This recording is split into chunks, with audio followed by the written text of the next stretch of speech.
Buenas noches. Decía que estaba reiterando los saludos, los agradecimientos que di al inicio hace un instante y me estaba presentando para iniciar la reunión. Decía que era Rafael Segura Llanos, profesor del programa de Humanidades de nuestra universidad, Antonio Ruiz de Montoya, y estoy a cargo de la coordinación del eje que lleva por título Política Ecológica, Filosofía, Antropología y Economía Ambiental. Siendo un arqueólogo, sin embargo, durante los días en que comenzamos y comencé a pensar acerca del diseño de estas reuniones, eh, eh, decidí que, esto es una confesión, decidí un poco poner aparte un poco la arqueología, que es mi profesión, por supuesto, ponerla un poco aparte porque creo que era el momento oportuno para entrar a trabajar cuestiones de ecología, más bien en términos más conceptuales. Y entonces creo que en la universidad, entre sus profesores y también con académicos invitados, podíamos entrar a una primera aproximación de los problemas ecológicos que enfrentamos en nuestros días a partir de una discusión más bien conceptual. Eh, Sentía que mi propia carrera está muy ligada a los problemas ecológicos, pero desde un ámbito más práctico y directo, con preguntas mucho más concretas, cruciales, pero más concretas, y que había que retroceder unos pasos hacia atrás para poder visualizar este campo de estudios de manera un poco más amplia. El título de este conversatorio se llama por eso Diversidades Académicas y el reto común de un nuevo trato socioecológico. Y tratará de recoger esta noche las miradas desde la filosofía, la antropología y la ecología política, ¿no? Pensamos en realidad que la universidad, como todo centro de producción de conocimiento, tiene que abrirse a diferentes formas de trabajo disciplinario, pero que el trabajo disciplinario mismo es una construcción que no se da per se, y que esto implica acercamientos que pueden ser difíciles. Y creo que agradezco también a la universidad que en el marco de esta semana de investigación tengamos esta oportunidad de acerca de cuestiones que en principio se ven tan materiales, podamos discutir con una filósofa, con un antropólogo y finalmente con especialistas en ecología política en términos un poco más cruzados, digamos, ¿no? Será un ejercicio en ese sentido, será un ensayo de cómo podríamos confluir en algunas ideas. Eh, yo en esta ocasión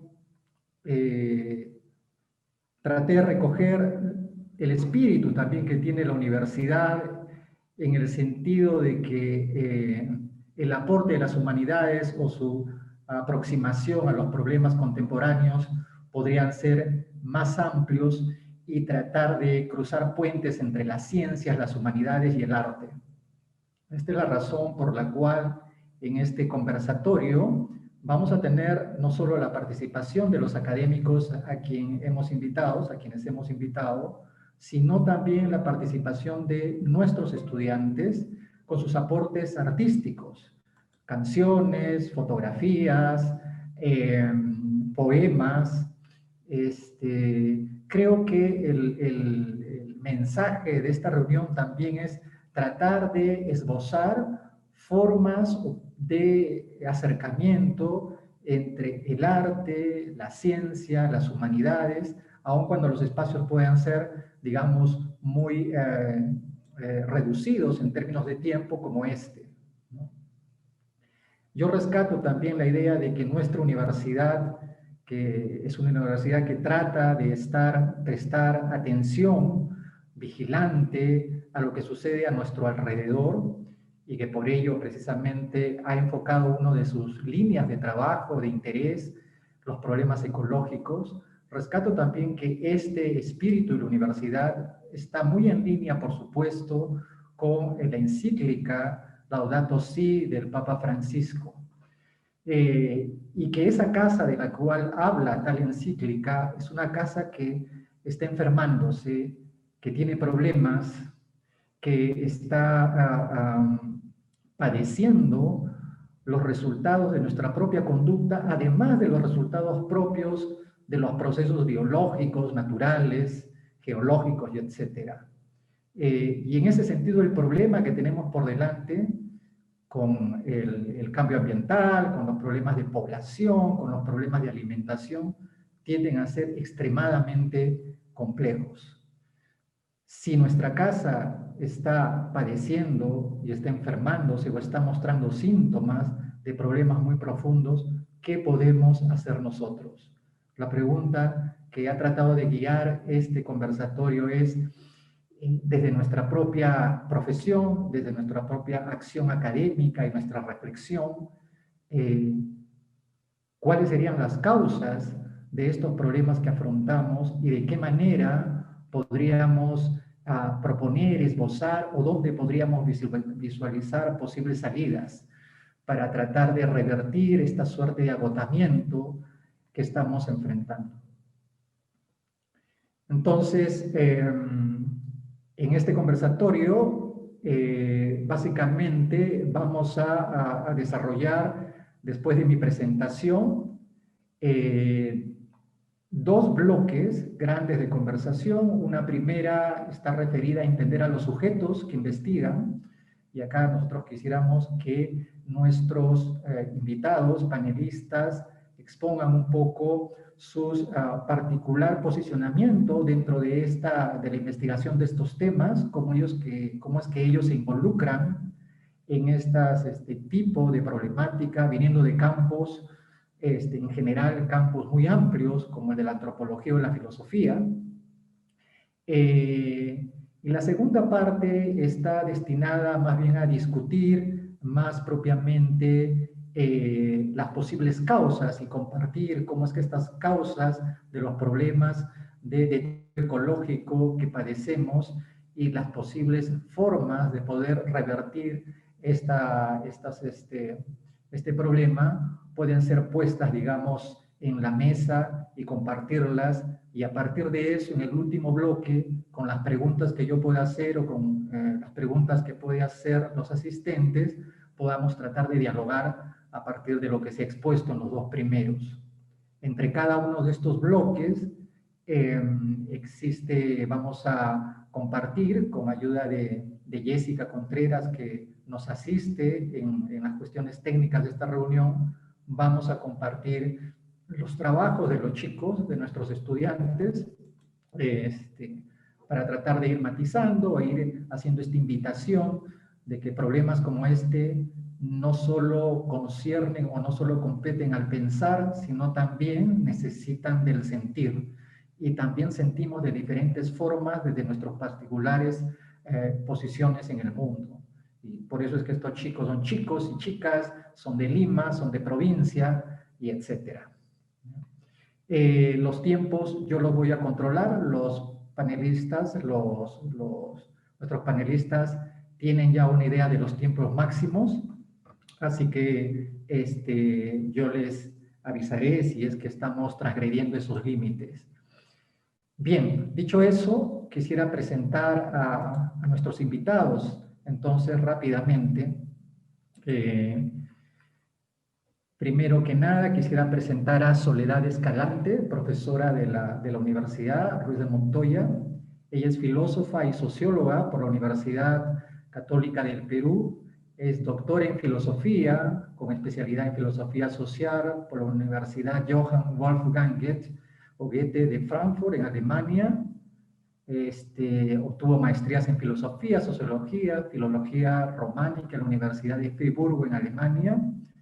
Es docente, dije, de esta universidad, y ha estado muy interesada en los estudios de filosofía contemporánea, filosofía política, filosofía social, reconocimiento y derechos humanos, y yo la invité porque leí un artículo que me gustó mucho de ella, un trabajo en la revista de la universidad de Silex del año pasado, donde ella hizo una exploración de la ecología profunda, del concepto de ecología profunda de esta propuesta, y me pareció genial lo que ella escribía y por eso la invité. Agradezco su participación.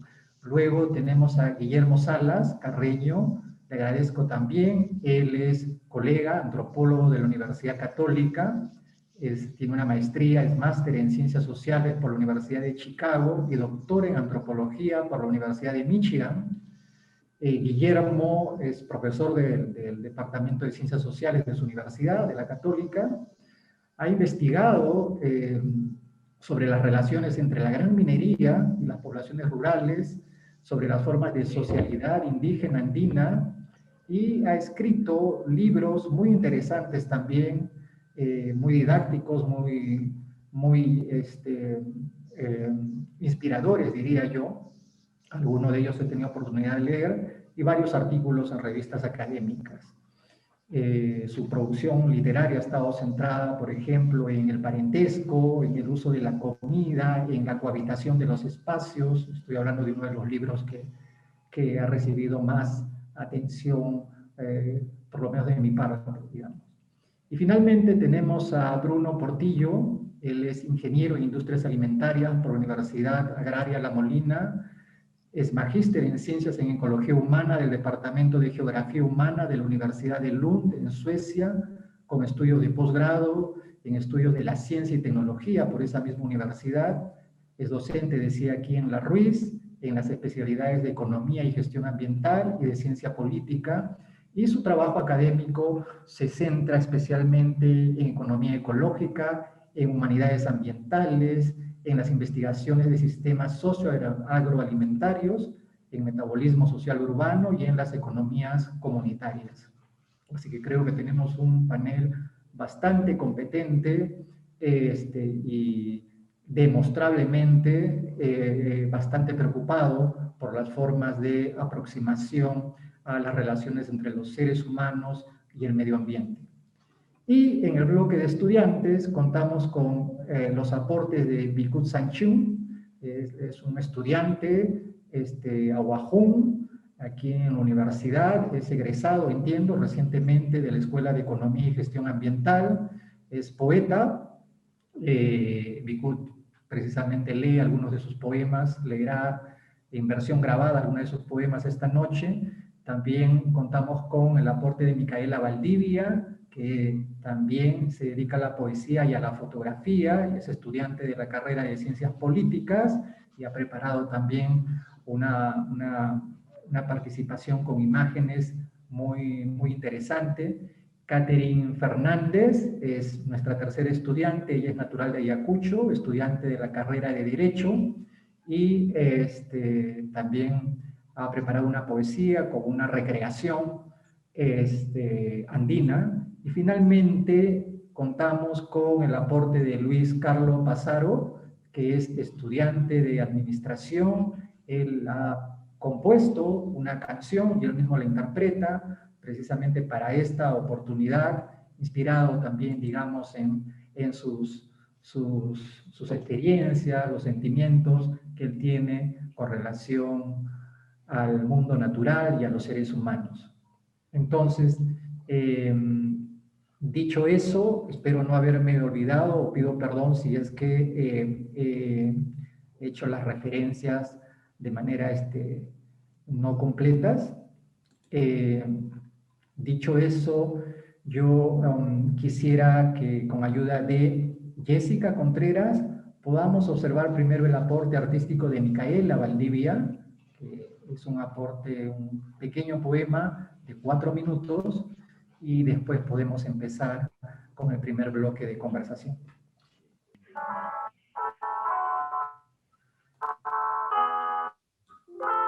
¿Por qué está ahí?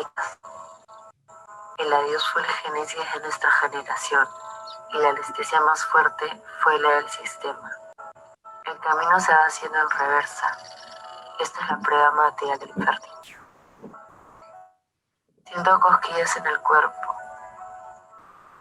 El cambio de piel constante me enseñó será un ataque perpetuo contra el aire o la raíz de disociar el espacio y un sueño. Las hojas de los árboles que llevo en mis bolsillos alguna vez fueron los amuletos de una abuela. El jardín de Alejandro me recordaba lo que era la muerte. Y el único patio en casa fue de mi nacimiento.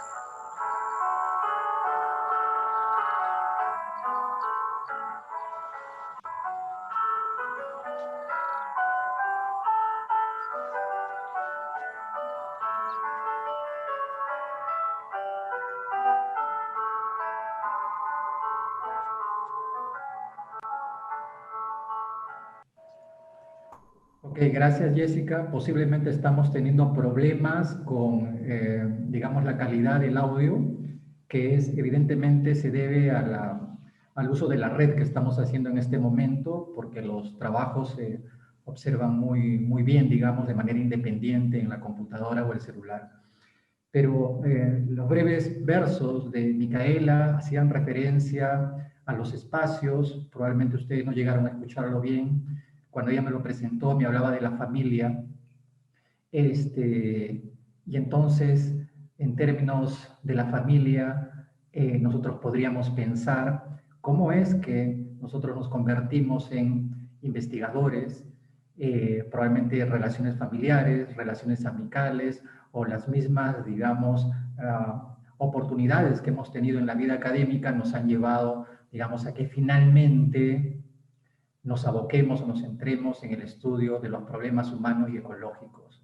Digamos, con esa idea detrás, yo quiero invitar primero a Soledad Escalante, filósofa, a que nos comparta primero lo que ella ha preparado para el primer bloque de esta conversación. Muchas gracias, Soledad. Buenas noches con todos. Pues ante todo, muchas gracias, Rafael, por la coordinación, por la organización de esta importante mesa, de este conversatorio. Agradezco también a la Dirección de Investigación, ciertamente por la organización de esta tercera semana de investigación. Y bueno, ya has presentado el eje y el conversatorio sobre qué va a girar. Yo tengo el trabajo que tú has mencionado, ¿no?, en relación a este artículo que presenté en Silex el año anterior y que muestra una relación entre filosofía, teoría crítica, entiéndase, y la relación con el medio ambiente en América Latina. Es una reflexión que quiero compartir con todos ustedes, con los colegas con los que estoy en mesa, con Bruno Portillo, con Guillermo Salas y con todos los que nos acompañan en la plataforma, en Zoom y pues probablemente en el Facebook Live, ¿no? Bien. Hay un tema que has planteado inicialmente y no quiero dejar de responder a esta inquietud. Luego quisiera compartir pantalla, como mencioné, quiero compartir algunas diapositivas que he preparado.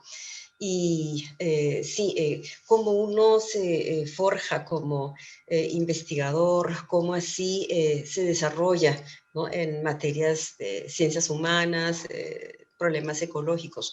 Me gustaría mencionar, ¿no?, el tema de esta pasión que uno tiene, ¿no?, por ir más allá al fondo de las cosas, por poder también llegar a otros, por poder intercambiar, ¿no?, ideas, conocimientos, saberes, experiencias con otros. Y este afán se traduce también en una búsqueda por ir investigando para poder llegar a tener la forma más científica, tal vez más lograda de nuestras reflexiones, nuestras ideas, aquello que nos lleva a la investigación y que va avanzando poco a poco, ¿no? Todos hemos sido estudiantes y todos hemos empezado pues por la misma ruta. Entonces, lo que me ha llevado a mí desde la filosofía, que de por sí es una carrera que tiene una alta exigencia conceptual, pues nos lleva mucho a explicar, a dar razón, a dar cuenta de, a argumentar. Entonces se nos entrena un poco para la tarea de la investigación.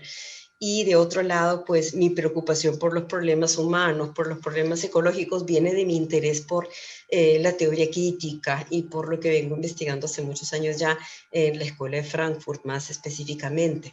Entonces, sin más preámbulos, quisiera pasar a compartir pantalla. ¿Se puede subir unas diapositivas, por favor? Sí, Soledad, estás para compartir. Entonces, a ver.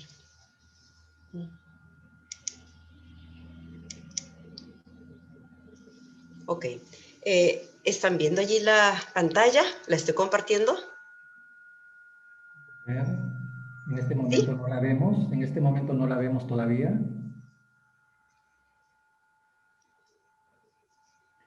No.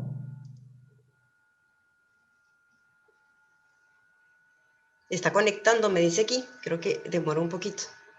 Sí, seguramente. Vamos a esperar.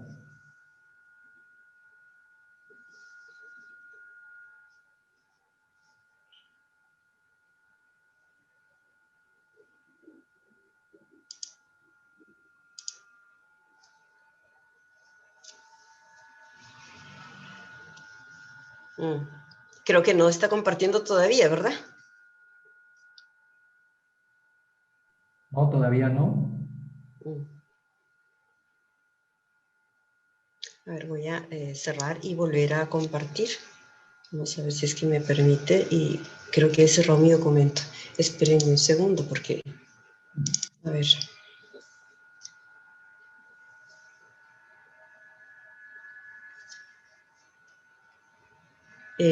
Estoy compartiendo pantalla. Yo veo aquí a Rafael, pero no sé si ustedes ven aquí mi pantalla.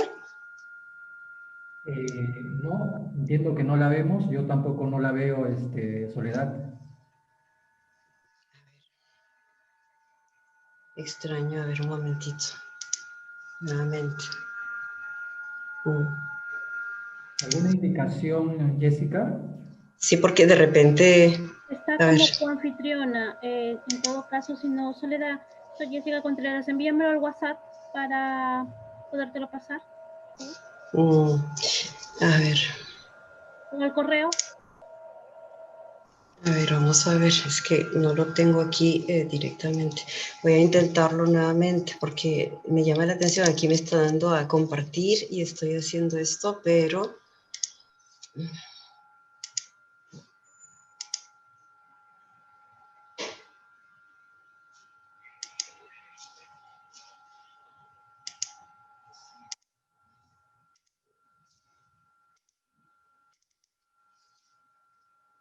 ¿me escuchan o es que me he salido ahora del Zoom? No, estás conectada, Soledad. Sí, y lo raro es que no me aparece la opción compartir aquí. Ya no me está apareciendo. Entonces, a ver, vamos a ver.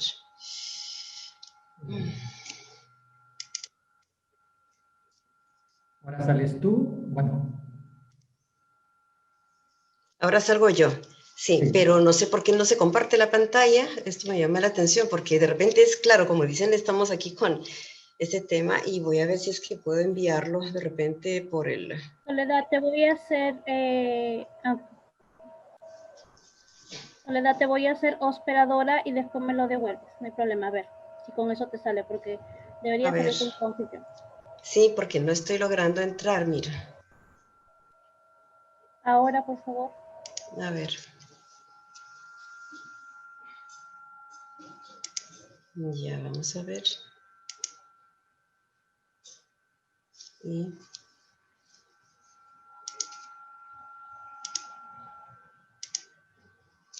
entonces...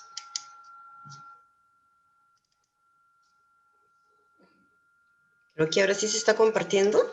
Sí, ahora sí. ¿Y ahora? Bueno, Ahora ya, sí.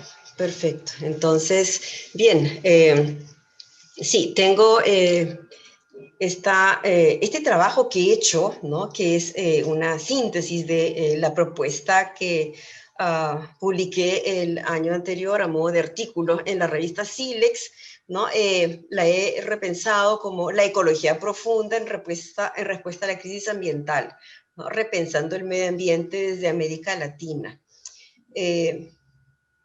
hay imágenes allí, ¿no? Que muestran un poco nuestra realidad de América Latina, ¿no? Estoy pensando en cómo abordar estos temas y bueno, voy a hacerlo con 4 entradas. La introducción, la perspectiva de América Latina desde Guamán Poma y Garcilaso, la crisis del medio ambiente como triunfo del colonialismo y una ecología profunda como propuesta decolonialista. Paso entonces a la introducción. Y en esta línea, que es lo que he venido trabajando, ¿no? He hecho una síntesis lo más apretada posible como para poder presentar, ¿no? Con los contenidos necesarios este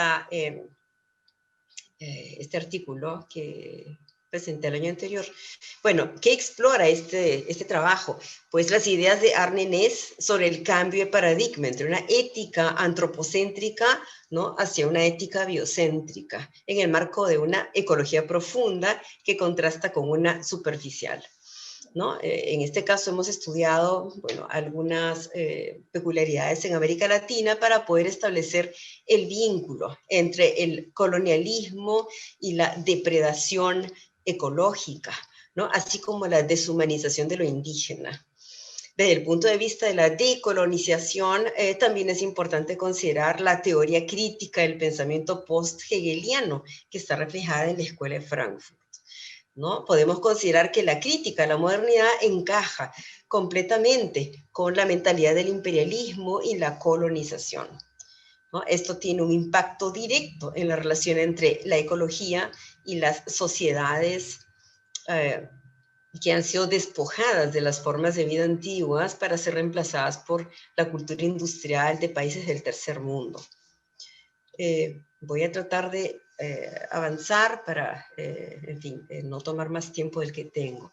Esta es la segunda parte, ¿no? Una perspectiva de América Latina desde Guamán Poma y Garcilaso, haciendo historia, reflexionando sobre nuestro pasado. Yo no soy historiadora, soy filósofa, pero desde esa mirada de reflexión profunda sobre nuestro pasado y sobre esta relación con el entorno, la naturaleza, el medio ambiente. Tenemos 2 autores que nos remiten a estas crónicas que son tan valiosas y que nos dicen tanto acerca de nuestro actuar frente a la naturaleza y frente a la propia colonización que sufrimos. Entonces, Bautista nos invita a contemplar la diferencia entre un pensar para y un pensar desde.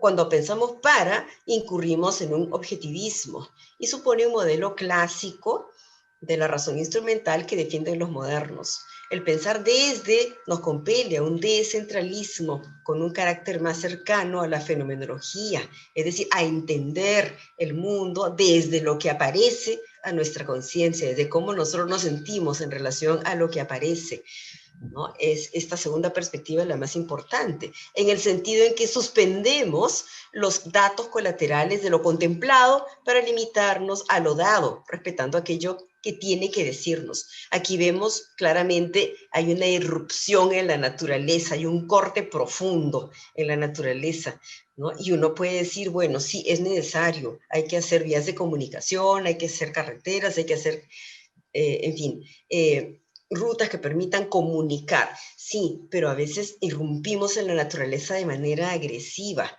¿no? De manera tan instrumental que perdemos de vista, ¿no? Esta perspectiva más global. Entonces, para pensar desde un lugar de la olvidada Latinoamérica, podemos atender a 2 personajes como Garcilaso de la Vega y Guamán Poma de Ayala. Ellos nos ofrecen un antecedente tangencial de lo que hoy se establece como el ideal del buen vivir, en comillas, en las marginalidades occidentales. Mazzotti, que es otro interesante estudioso, ¿no? del pensamiento latinoamericano y el pensamiento peruano especialmente, desarrolla una relectura del Inca Garcilaso de la Vega, quien en sus comentarios reales expone de qué modo la imposición colonial subvertía las ideas de las prioridades culturales. Decimos, en la misma línea, Carlos Rossi revisa las crónicas de Guamán Poma de Ayala y el Inca Garcilaso para concluir que estas representaciones emergen visiones del mundo en las que confluyen el pasado y el presente, y las culturas incaica y española como dos modulaciones en conflicto. Hay un tema central allí, hay un tema de base, arrancamos en una relación de conflicto, ¿no? Son conflictos de intereses. En tanto vienen a colonizar, pues hay una apropiación del entorno natural, ¿no? Que era parte de ese medio donde vivían los antiguos peruanos y que significa no solamente destruir la naturaleza, pero también la naturaleza humana. En miras, ¿no?, a vincular pasado y presente, revisamos las ideas aquí del pachamamismo biocéntrico, de acuerdo a una interpretación contemporánea que sigue un artículo interesante de Martínez y Porcelli. Estas autoras de Una nueva visión del mundo, la ecología profunda y su incipiente recepción en el derecho nacional e internacional, sostienen que el desarrollo de la industria y el consecuente crecimiento económico ligado a las tecnologías modernas han implicado un aumento considerable en el consumo de bienes a expensas de la depredación de recursos naturales. Esto nos viene tomando factura ya. Estamos viendo que estamos haciendo una depredación cada vez mayor de la naturaleza y nos estamos quedando cada vez menos con espacios naturales que no son centrales para podernos definir como seres humanos pertenecientes a un entorno natural viviente. Las voces de Garcilaso y Guamán Poma denuncian la ruptura entre pachamamismo y colonialismo, en donde tenemos dos grandes afectados, el estado de lo indígena y la conservación de los ambientes naturales, ambos vistos como elementos sujetos a dominación. Y esto es grave, y esto inicia hace muchísimos siglos atrás. Para profundizar en las raíces de la crisis ambiental, podemos adentrarnos en la lógica de un colonialismo que tiene como soporte una cuestionable razón instrumental. Esta razón occidental que nos domina hace siglos, desde el siglo XVIII, tal vez un poco antes, en adelante. Punto 3, la crisis del medio ambiente como triunfo del colonialismo.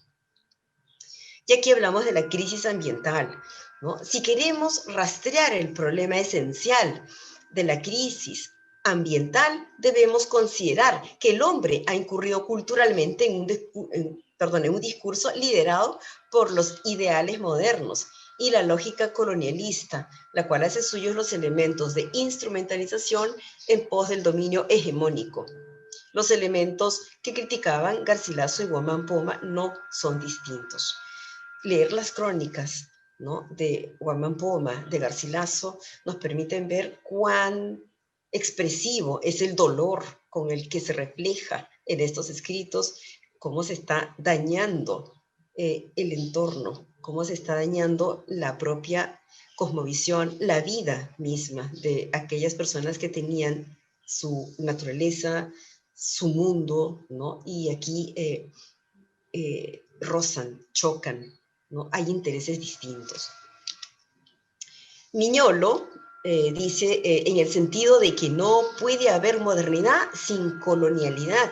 Entonces, la retórica de la modernidad y la lógica de la colonialidad son también dos caras de la misma moneda. El dominio, de acuerdo a Horkheimer, que es un teórico crítico de la Escuela de Frankfurt, no tiene límites, pues es esencial para la visión colonialista moderna. Es propio de una sociedad histórica y dinámica que ha reflejado prácticas depredativas y explotadoras. El fundamento de tal concepción es el principio de la razón instrumental utilitaria. Es la típica razón weberiana, razón medios afines. Es una razón que busca encontrar lo que está como un objetivo, no importa cómo. El cómo es importante y el cómo está significando justamente la depredación, la desnaturalización de nuestro medio, del ambiente. El fundamento de tal concepción es el principio de la razón instrumental utilitaria. En ese sentido, el dominio que busca la razón instrumental no acaba en lo natural, sino que afrenta a la misma humanidad. Y este es un problema de segunda naturaleza, como se le dice en filosofía. No solamente actuamos frente a la naturaleza de modo depredatorio, pero es frente a la segunda naturaleza, que es la naturaleza humana. También la dominamos, también la controlamos y también hacemos de ella un uso totalmente medios afines, utilitarista, instrumental, ¿no? Que deshumaniza y lo hace progresivamente. De este modo, considerando que las raíces del colonialismo coinciden con la misma mentalidad que propicia una crisis global del medio ambiente, sopesemos la idea de una transformación del eje antropocéntrico por un núcleo distinto. Esto no puede partir sino de reconocer a la crisis ambiental como triunfo de un pensamiento colonialista que de soporte una mentalidad que privilegia la razón instrumental en detrimento de lo humano y natural. Si ven, este es nuestro argumento central. Una ecología profunda como propuesta decolonialista. Y aquí tenemos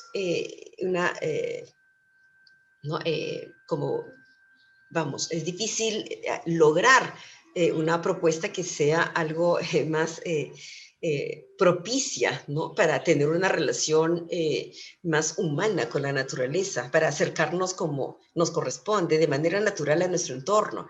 Y bueno, algo allí hay en esta búsqueda, ¿no? Los movimientos verdes, los congresos internacionales y los intentos de concientizar sobre el medio ambiente quedan en la superficie.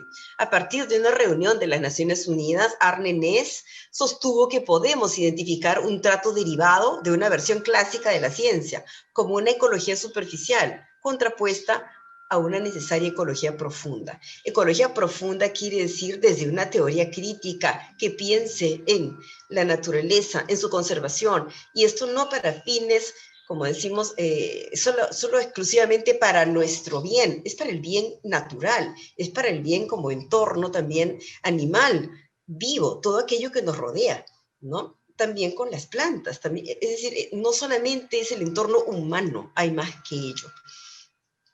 Una ecología profunda se basa en una cosmovisión que tiene a la vida natural como centro de su despliegue y de este modo supone una posición polarmente opuesta. El biocentrismo entiende lo insostenible que puede llegar a ser un régimen colonialista aplicado a lo natural.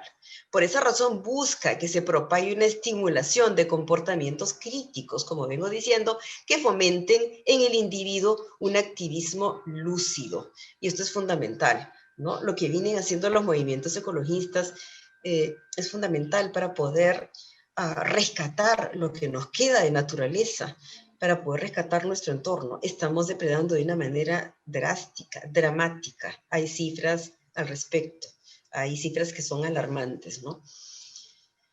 A partir de una ecología profunda se promueve una relación renovada entre la naturaleza y el sujeto humano, que parte de una matriz que debe transformar nuestros modelos de organización y producción social. Perdonen, allí voy a tener que irme al texto porque... A ver.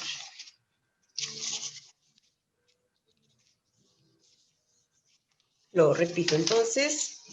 A partir de una ecología profunda se promueve una relación renovada entre la naturaleza y el sujeto humano que parte de una matriz que debe transformar nuestros modelos de organización y producción social por una estructura que respete la diversidad cultural y ecológica, es decir, por el cumplimiento de lo sostenido por el decolonialismo. En este horizonte se plantea el surgimiento de un sujeto ecológico apropiado de los fundamentos ontológicos y epistemológicos de la ecología profunda de Næss. Concluyo entonces y con esta reflexión, alcanzando algunas raíces del problema ambiental de Latinoamérica, confrontamos los ideales modernos del colonialismo, cuyo triunfo supone la crisis ambiental, ante lo cual presentamos la idea de una ecología profunda que se le oponga. Es una teoría crítica que piense desde la crítica, la ecología, que piense cómo nos estamos relacionando con la naturaleza. Rafael lo decía en su presentación, estamos actuando de modo tal que la naturaleza nos sirve, es solamente un medio, pero nos está respondiendo, y nos está respondiendo de manera drástica. Estamos viendo lo que sucede, ¿no? Lamentablemente no podemos detenernos en cada fenómeno que aparece, pero sí podemos pensar todo lo que está sucediendo actualmente. Los objetivos de tales posturas de colonialismo y ecología profunda empatan en un horizonte complementario, pues desde ambas críticas se pone en cuestión el fundamento que rige los criterios sobre las prioridades de la cultura y economía del mundo occidental. Es decir, una ecología profunda no está solo centrada en estos fines, la economía del mundo occidental, ¿cierto? No estamos pensando solamente en ello. Las prioridades también están marcadas por temas que son afines a la cultura, al ser humano, a la concepción de nuestra relación de recuperación con nuestro entorno. Y esto es difícil, pero no imposible. Entonces, tengo allí bibliografía, ¿sí? Y he concluido allí. Muchas gracias. Y allí están, bueno, las imágenes y todo de dónde han sido tomadas. Agradezco por el tiempo y espero no haberme pasado, Rafael. No he podido ver si es que me excedí en el tiempo. Espero y no. Entonces, dejo de compartir y cedo ahí la... Creo que entra de moderador allí. Muchas gracias, Soledad. Sí, Gracias, Rafael. gracias, Soledad. Sí, estamos haciendo algunos cambios en el camino y lo estoy coordinando por WhatsApp con los demás ponentes y estamos bien, digamos, has expuesto las ideas que venían de este artículo tan interesante. Gracias. Y claro, uno puede pensar, digamos, quizás Bruno después podrá desarrollar el tema, ¿no? ¿Hasta qué punto se puede ser ecologista sin postura política? Correcto. Dentro de un contexto como el que estás tú tratando, digamos, de explicarnos, ¿no?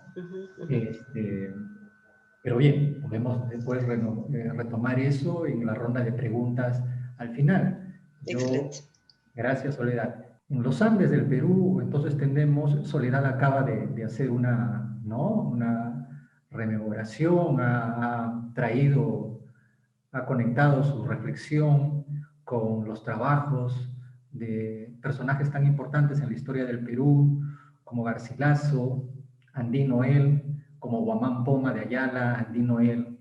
Y yo quisiera ahora pasarle en este sentido de lo andino, por sus trabajos precisamente en las zonas andinas del Perú, pasarle ahora el turno a Guillermo Salas, antropólogo, para que nos comparta ahora su proceso de conversión y de interés en este campo particular dentro de la antropología y después lo que él nos puede decir con relación a estos problemas ecológicos y lo que él ha encontrado en el ámbito de sus investigaciones para tratar de entender y de arreglar la casa común de la que estamos hablando. Jessica, te indico que Guillermo también va a compartir diapositivas, así que quizás hacemos el mismo proceso que hicimos con Soledad, convirtiéndolo a él en moderador. Ya está como anfitrión. Y ya está. Listo, perfecto. Entonces, te dejo, Guillermo. Ok, buenas noches. ¿Me escuchan bien? Sí. ¿Sí? Ok. Entonces, buenas noches. Muchas gracias, Rafael, por la invitación. Un placer estar aquí con los colegas y poder contarles un poco algunas ideas que tengo a raíz de las preguntas que nos plantearon. Bueno, como Rafael les dijo, yo soy antropólogo y en general la antropología se dedica al estudio de la diversidad sociocultural entre los seres humanos, ¿no? Y los seres humanos inevitablemente siempre están relacionados con los no humanos, con el ambiente, con aquello que llamamos naturaleza, y entonces estas relaciones con lo que llamamos naturaleza, que esa categoría no existe en todas las sociedades ni en todos los idiomas, y justamente una de las ideas de esto que quiero decirles es problematizar la idea de naturaleza y la idea de cultura. Bueno, hay muchas formas distintas de construir mundos, digamos, en las distintas sociedades que la antropología ha logrado estudiar. Ahora, mi interés personal en temas de relacionamiento de los seres humanos con los no humanos parte de mi experiencia, en primer lugar, con la gran minería, ¿no? Entonces, en un contexto de un gran proyecto minero, de la investigación de un gran proyecto minero, uno puede ver lo masivo que puede ser la alteración del paisaje, ¿no?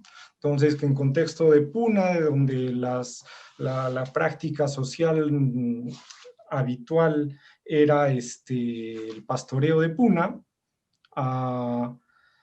lo que entra es una práctica totalmente distinta, una tecnología de mover masivamente montañas enteras, ¿no? Una minería a tajo abierto.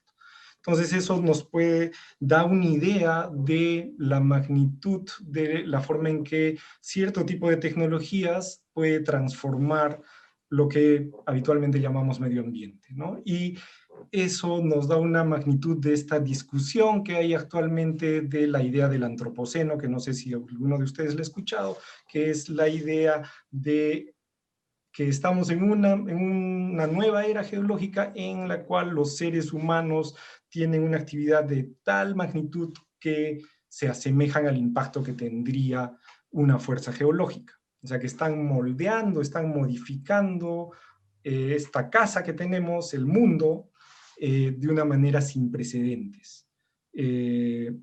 Bueno, entonces esa es una parte de mi experiencia, pero la otra parte es que yo también me dediqué a estudiar porque no entendía, porque quería entender, porque quería conocer cómo funcionaba, qué eran estas cosas, las prácticas indígenas quechuas de relacionamiento con los cerros, con las tierras, con los ríos, y a eso también dediqué una buena parte de mi interés, ¿no? Y entonces, estas prácticas son prácticas de alimentación, básicamente. Esto que seguro que muchos de ustedes han escuchado, las prácticas, por ejemplo, de dar de comer, dar despachos a los cerros. Esos despachos son prácticas de alimentación. Y bueno, lo que trato de mostrar en el libro que el año pasado publiqué, y que Rafael lo mencionó, es que las formas de construir parentesco andinas y las formas de relacionamiento con el paisaje, ambas están construidas a través de formas de alimentación, de modo que estos seres, que son los cerros mismos, emergen como seres sociales a través de esas prácticas, y que los criterios a través de los cuales los seres humanos construyen su parentesco son los mismos a través de los cuales los seres humanos construyen sus relaciones con estos seres que tienen intencionalidad, voluntad, agencia, poder, son la fuente de la fertilidad, o sea, no son formaciones geológicas inanimadas, son personas. Entonces, ¿cómo se construye este parentesco humano? A través de la comida y la cohabitación. Es decir, que un padre y una madre son un padre y una madre porque dan de comer y cuidan a sus hijos. Y esto comienza desde la concepción, ¿no? O desde todo el proceso es un proceso de cuidar y de dar de comer. Y eso es exactamente lo que hacen los cerros, las tierras con los seres humanos. Nos cuidan, nos dan de comer, nos dan el regalo de su fertilidad. Bueno, entonces, en cortito, ese es el argumento de ese libro.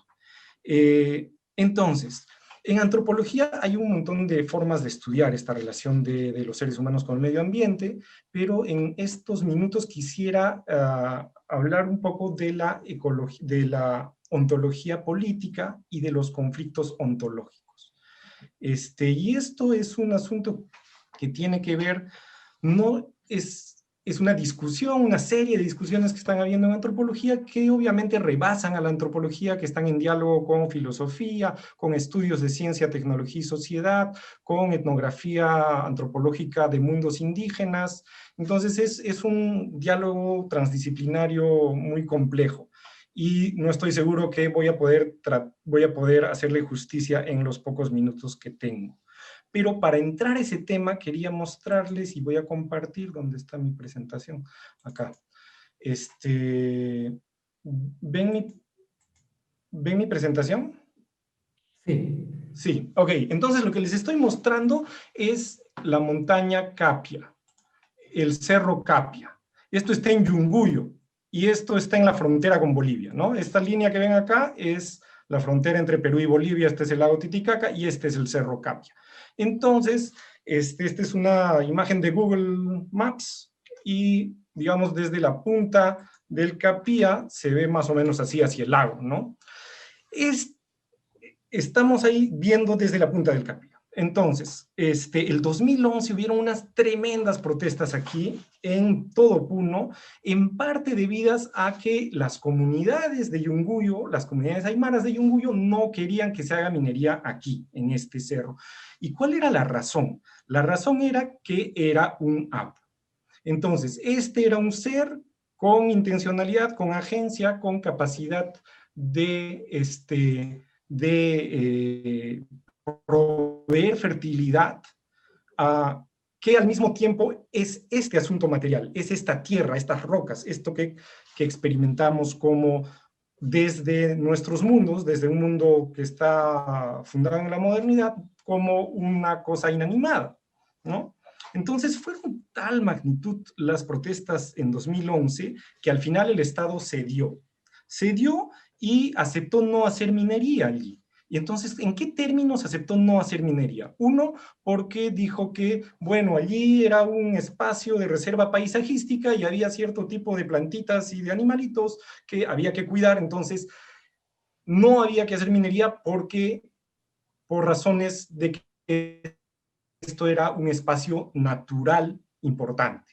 Y también dijo que había otra forma en que evitó que la minería se haga allí, aceptó las demandas de la gente, diciendo de que esto tenía restos arqueológicos, es decir, era parte del patrimonio cultural de la nación. Entonces, en tanto cultura, en tanto naturaleza y en tanto cultura, eran las formas en que el Estado podía legitimar que no se haga minería, pero no en tanto era un apu, es decir, un ser que está totalmente transgrediendo los límites entre la naturaleza y la cultura, que la gente cuando está practicando y está interaccionando con el apu, no lo está haciendo como si esto fueran creencias, que es como lo enmarcó el presidente en ese entonces, Alan García, cuando en una entrevista dijo que esto de los apus y no hacer minería en ciertos sitios es retroceder a una religiosidad primitiva. Entonces, ¿qué estaba haciendo allí Alan García? Obviamente con carga además racista y muy denigrante de las culturas indígenas. El Estado estaba diciendo, yo acepto y no hacemos minería porque es naturaleza o porque es cultura. Y estas cosas que no encajan en ni naturaleza ni cultura, como los apus, lo pongo en la caja de ¿qué? De lo sobrenatural. Pero para que exista lo sobrenatural, está presupuesta la naturaleza. Entonces, justamente aquí hay un conflicto entre, no es un conflicto exactamente sobre los recursos naturales, ¿no? No es un conflicto sobre si se hace minería o no se hace minería solamente. El conflicto es un conflicto ontológico. ¿Qué es eso? Es un conflicto de ¿qué es esto? ¿Qué es esto de este cerro? ¿No? Entonces, ¿es una configuración geológica inanimada o es un ser, persona, que es al mismo tiempo cerro, que tiene intencionalidad, voluntad y que está transgrediendo los límites entre la naturaleza y cultura? O sea, que no se ajusta ni a la naturaleza ni a la cultura y trata de ser purificado metiéndolo en la categoría de las creencias, que a última hora, desde el mundo de la naturaleza y la cultura, las creencias son algo que no es cierto, que no es real. Pero la gente está protestando no porque crea que eso es una cuestión de creencia, sino porque porque lo está viviendo eso como algo real, desde el mundo de Yunguyo, desde estas personas que han protestado, eso es real. Entonces es un conflicto sobre lo que es, y eso son los conflictos ontológicos, ¿no? Entonces, esta disputa sobre el Capia nos muestra para hacer usar una figura que usa un colega que trabaja estos temas, que es Mario Blaser. No sé si ustedes ven, si ven este dibujito hacia la derecha está viendo un conejo, pero si ven para el otro lado es una especie de ave. Las orejas son un pico, ¿no? Entonces, esto es como el cerro, ¿no? ¿Es una formación geológica solamente o es una persona? Entonces, este tipo de dibujo nos muestra este tipo de conflicto ontológico. No estamos hablando de dos mundos separados, sino estamos hablando de algo que es más que un solo mundo, pero que está totalmente interrelacionado. Es decir, lo que hace al conejo también hace al ave. No lo puede separar, pero no, el conejo no es la ave, ¿no? Entonces ahora, un segundo ejercicio de imaginación es meternos dentro del dibujo, y nosotros como seres humanos somos o parte del mundo del conejo o parte del mundo del ave, ¿no? Y entonces cuando el conejo dice, digamos que el conejo es el mundo moderno dominante del Estado, dice que por alguna razón extraña tiene que cortarse las orejas, y se va a cortar las orejas, y bueno, pues va a doler, pero no va a morir. Pero hay una resistencia allí, y es el ave que no quiere que le corten el pico, porque si le cortan el pico al ave se va a morir. Pero el conejo dice, oye, ¿de qué ave están hablando? Ese ave que ustedes hablan, eso es una creencia, eso no existe. Y ese es el conflicto, ¿no? Entonces, a ver, termino de... Entonces, el trabajo en esto de los conflictos ontológicos nos lleva a un primer trabajo en la antropología que se ha hecho, que es mostrar que hay distintas configuraciones ontológicas, o sea, que hay distintas formas de construir lo real. Y eso no quiere decir que unas cosas sean menos reales que otras. Y es bien complicado y bien contraintuitivo, pero vamos a ver si puedo avanzar con esto. Entonces, esta configuración que está basada en la oposición entre la naturaleza y la cultura es una configuración bien reciente. Es una configuración que emerge en el siglo XVIII, ¿no? Y está asociada a la emergencia de la modernidad. Entonces, esta configuración de naturaleza y cultura está también pensada como, está muy ligada a la idea de la singularidad de la realidad, que la realidad es una sola, y no puede haber más que una sola, y que precede a las prácticas. O sea, la realidad existe ahí fuera, y las prácticas son después. Lo que hacen los humanos es independiente de la realidad. Entonces, esa es la configuración en la que muchos de nosotros hemos crecido y hemos vivido, y nos parece obvia. Nos parece obvia, pero es provincial. O sea, esto no existía hace 5 siglos, hace 10 siglos en Europa, y no existe en muchos otros lugares actuales, en muchos sitios. O existe en tensión con otras configuraciones ontológicas dominantes. Entonces, esto emerge en el siglo XVIII, y es una forma situada, históricamente particular, de construir la realidad, y que está asociada a esta oposición entre naturaleza y cultura, a la emergencia de la ciencia moderna, que representa a los no humanos, a la naturaleza, y a la emergencia de la política moderna, que representa a los humanos, sin la mediación de ¿quién? Sin la mediación de lo sobrenatural, que emerge allí también, de Dios. O sea, lo que hace Thomas Hobbes en el Leviatán es construir una legitimidad del monarca que no depende de Dios, sino que solo depende de los seres humanos. Y si ustedes revisan la etnografía, en muchas sociedades, el poder del soberano, del rey, del tótem, es un poder no humano.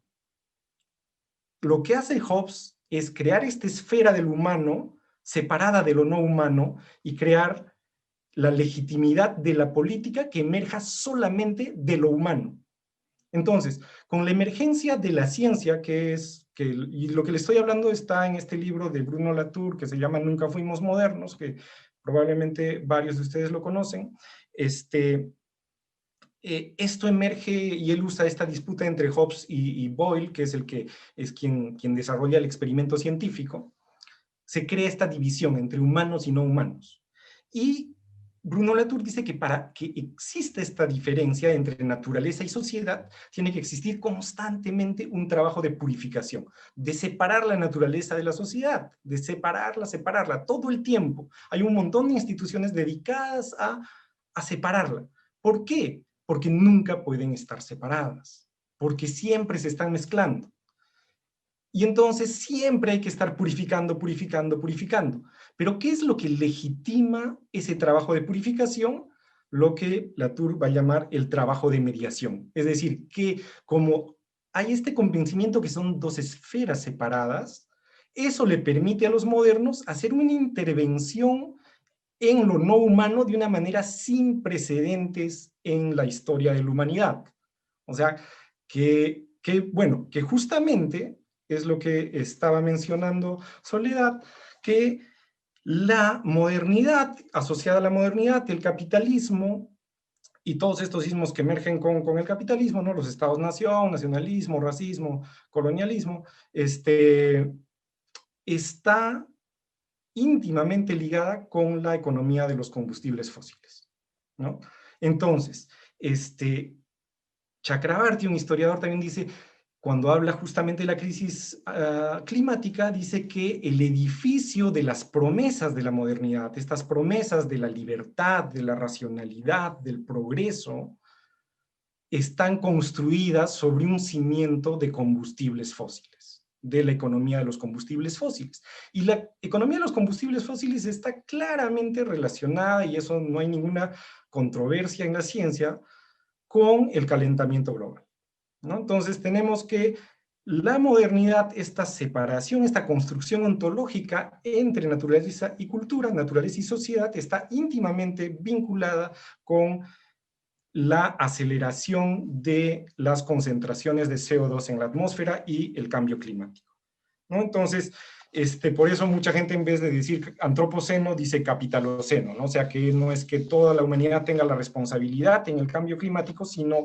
básicamente las sociedades capitalistas, que son, por un lado, las que tienen más formas de cuidarse, las sociedades ricas, digamos, de los efectos graves del cambio climático, y justamente quienes están en sus márgenes son en muchos casos quienes están enfrentando sus consecuencias más difíciles. No sé cómo voy de tiempo, Rafael. Sí, todavía podrías usar todavía 5 minutos máximo. Ok, vamos a ver si es que... Uy. Entonces, entonces, digamos que historia larga, corta, el capitalismo nos está llevando a la crisis ambiental, ¿no es cierto? Entonces, ¿cómo solucionar esto? Bueno, o sea, yo no tengo la solución, ¿no es cierto? Porque si no, no estaría aquí. Pero es un problema complejo de acción colectiva. ¿Por qué? Porque requiere que muchos actores nos pongamos de acuerdo en el mundo sobre ciertas medidas. Y típicamente una acción colectiva es exitosa cuando hay un porcentaje alto, relativamente alto, de gente que participa en la acción colectiva y pocos polizontes, o sea, pocos que no hacen pues la acción colectiva. O sea, una acción colectiva es, por ejemplo, hacemos faena para poner desagüe, ¿no es cierto?, en una urbanización. Entonces, si siempre hay 2, 3, 5 vecinos que nunca van a las faenas, pero al final se hace. ¿Por qué? Porque la mayoría de vecinos sí va a las faenas. Pero ¿qué pasa si la mayoría de vecinos no va a las faenas? Nunca se va a poder hacer el sistema de desagüe. Eso es lo mismo a escala global, ¿no? O sea, si no hay una cantidad crítica de actores políticos importantes, tomadores de decisiones importantes, que se compren el pleito del cambio climático, esto no va para buen lugar. Y claro, lo que pasa es que hay un montón de intereses y de líderes que, en palabras de Latour, viven en el Holoceno. O sea, que se rehúsan a reconocer que existe el problema en primer lugar, ¿no? Tenemos ahí básicamente Trump, Bolsonaro, el presidente de la India actualmente, que con narrativa populista de que va a mejorar las condiciones de las mayorías, al final terminan beneficiando a quienes están beneficiándose de el incremento y la persistencia en las economías de combustibles fósiles, ¿no? Entonces, ese es un problema primero grande, y justamente eso es lo que estaba en juego en esta última elección en Estados Unidos, con la promesa de Biden de volver a los acuerdos de París, ¿no? Y bueno, ese es el nivel estatal. Tenemos estados que están comprometidos con el Acuerdo de París. Hay gente que dice que eso no es suficiente, pero bueno, es algo. Y a pesar de eso, de ese algo que se está haciendo, hay serios actores globales que van en dirección totalmente opuesta, ¿no? Bolsonaro, por ejemplo. Y bueno, y después de eso tienen todos los activismos que están tratando de cuidar el planeta de muchas formas, ¿no? De activismos no solo desde la comunidad científica, sino también desde movimientos indígenas, por ejemplo, que están construyendo, que parten de mundos distintos que no obstante, como el conejo y el pato, están relacionados y todos estamos inevitablemente metidos en este Titanic, que es el mundo del cual no vamos a poder, no hay pues balsas para escaparse, a no ser que tengas muchísimo dinero, y parece ser la apuesta de ciertas élites muy pequeñas y muy egoístas que tratarían de evitar las consecuencias de una manera egoísta. Entonces, yo creo que ya cumplí mi tiempo. Lo último que me gustaría invitarles es a ver una página web de, aquí lo voy a poner en los comentarios en el chat, que es un atlas feral, que está liderado por una antropóloga que se llama Anna Zink, que es como hay un montón de no humanos que se adaptan, o sea, animales, plantas, bacterias, tierras, que se adaptan a infraestructuras hechas por seres humanos de maneras inesperadas, de maneras sorprendentes, y que este esfuerzo de hacer este atlas feral, esta forma de cómo los no humanos están lidiando con esto también, y están lidiando con la pandemia que afecta a las abejas y a la mortalidad de las abejas, a los hongos que atacan el café, a los incendios en California, en la Amazonía y en la Sierra del Perú. O sea, no es solo la pandemia del COVID, que también está asociada ¿no es cierto?, a la expansión del capitalismo, sino que hay muchas otras epidemias y pandemias que están ocurriendo al mismo tiempo. Entonces, esto implica hacer nuevas alianzas entre no solo actores humanos, sino también con no humanos, y tratar de construir un mundo viable en las ruinas del mundo que tenemos ahora. Gracias. Gracias, Guillermo.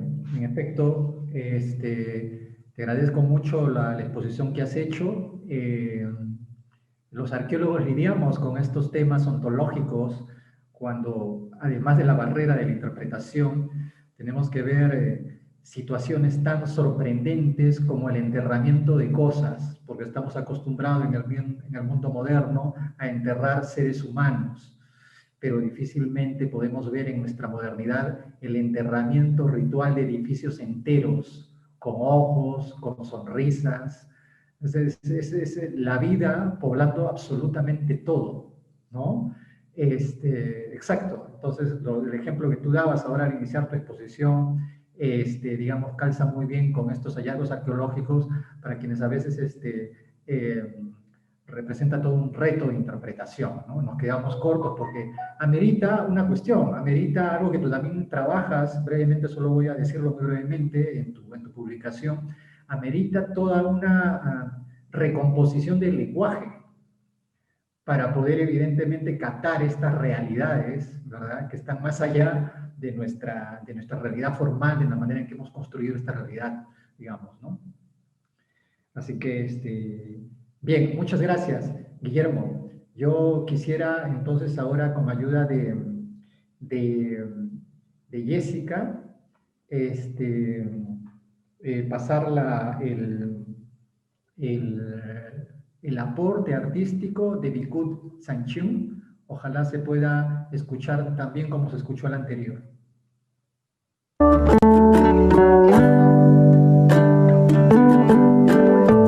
Llora el cielo, y no es de tristeza, ni es por un duelo, por desgracia de un ser. Llora el cielo, porque si no, ni los peces del río vivirán, ni los árboles sonreirán, ni los animales del bosque bailarán, ni tampoco el hombre sobrevivirá con sed. Llora el cielo, y muchos lo celebran, porque sin las lágrimas del cielo, que quizás sea el amor de Dios, habrá muerte por sequía, y el cuerpo del hombre volverá a su desierto como el primer día de creación del universo. Quizá esas lágrimas del cielo sean la justa razón de la existencia de mi vida en esta tierra.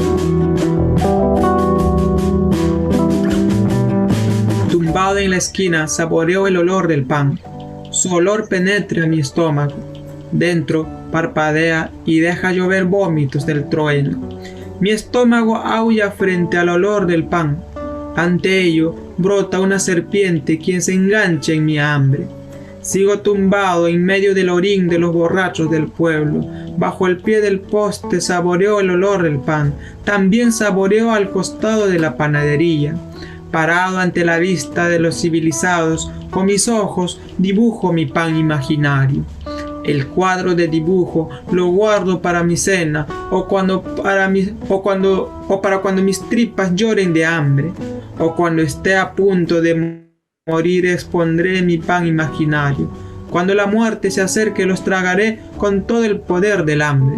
Y finalmente me sentiré un ser engañado por el pan de la cocina. En cada mañana, todos los maestros llevan el pan a cambio de unas monedas. Yo no sé con qué monedas cambiar mi pan, solo sé cambiar por nada. Cambiar, por ejemplo, yo no sé si los recuerdos tienen algo que ver aquí. Yo también quisiera cambiar mi pan con la moneda de mi recuerdo, pero mi moneda del recuerdo no tiene valor en mi pan imaginario. Por eso, en cada mañana que estoy al costado de la panadería y sigo parado hasta dibujar mi pan imaginario, hasta asegurar en mi memoria y hasta que el olor del pan degolle mi cuerpo, caigo con la idea de que mi imaginación es otro pan de la vida. Uno sobrevive y puede seguir viviendo imaginando un amor.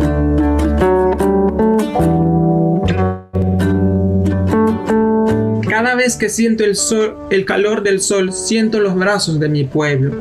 En esta tarde salió el sol, pero no sentí en mi piel los brazos de mi pueblo. Será la distancia que me ha invadido. El sol enrumba al otro lado del océano. Al otro lado dará calor de vida a los demás. El sol no se queja de partir a kilómetros. Es el caballero sirviente del pueblo. El sol es más consciente de su efímera existencia. Quizá por eso, antes que la muerte esté a su lado, da tantísimo calor bondadoso de desvarío de cada vida. Pues nadie le ruega, pero está ahí. Nadie se arrodilla, pero está aquí. Nadie le da amor, pero jamás se queja de dar cuantos amores puede. Dios pensó bien. El sol nunca será humano. Aún así, a mí siempre me tiene en su vacío corazón. Nunca me olvida, nunca me suelta. Lo comprueba en esta tarde que salió y con su calor siento los brazos de mi pueblo en mi corazón. El sol, sin detenerse a pensar, piensa en todos. A todos los trata por igual. Devuelve un merecido trato, tal como recibe del hombre mono envuelto con polvo. El sol es el único ciudadano de los desdichados, merecido en hablar de Demos y de Kratos, porque el sol hace democracia. Tal vez por eso no soy sol, ni puedo serlo, ni lo seré por infortunio. Quizá por eso el sol no es humano y Dios pensó bien.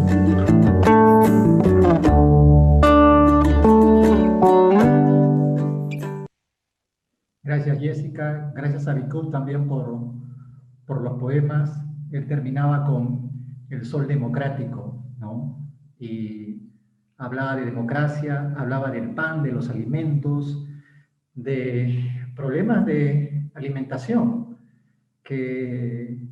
y problemas también de democracia. Entonces, creo que calza muy bien con el turno de Bruno Portillo, que es nuestro tercer ponente. Le agradezco, le doy el pase. Entiendo que también Bruno va a compartir algunas imágenes para que lo coordine lo está coordinando Jessica, me imagino que le va a permitir el acceso para que pueda colgar. Sí, bueno, me avisan cuando ya me hagan anfitrión. Ok, Bruno. Creo que el volumen un poquito más alto, Bruno. Ahí está bien. Creo que mejoró un poco, sí, sí. Me avisan nomás si creen que está abajo. Creo que puede siempre ser un poco más alto, Bruno. Sí. Ya. Bueno, ahí, ¿qué tal me escuchan? ¿Bien? Mejor, sí. Ya puedo descripción. compartir. Bueno, muchas gracias por la invitación al panel, muchas gracias a los exponentes y a nuestros alumnos artistas por lo que han presentado, ¿no? A los colegas. Bueno, yo había planteado la presentación un poco en la estructura de presentar un poco cómo llego, ¿no? Haciendo una reflexión inicial de cómo llego a interesarme por los problemas socioecológicos y luego dedicarme a la docencia y a la investigación en ello, ¿no? Y bueno, mi historia es un poco, digamos, rara, ¿no? En el sentido de que yo empiezo en la ingeniería y luego termino en un campo transdisciplinario más tirado a las ciencias sociales, que otra cosa, ¿no? Y bueno, la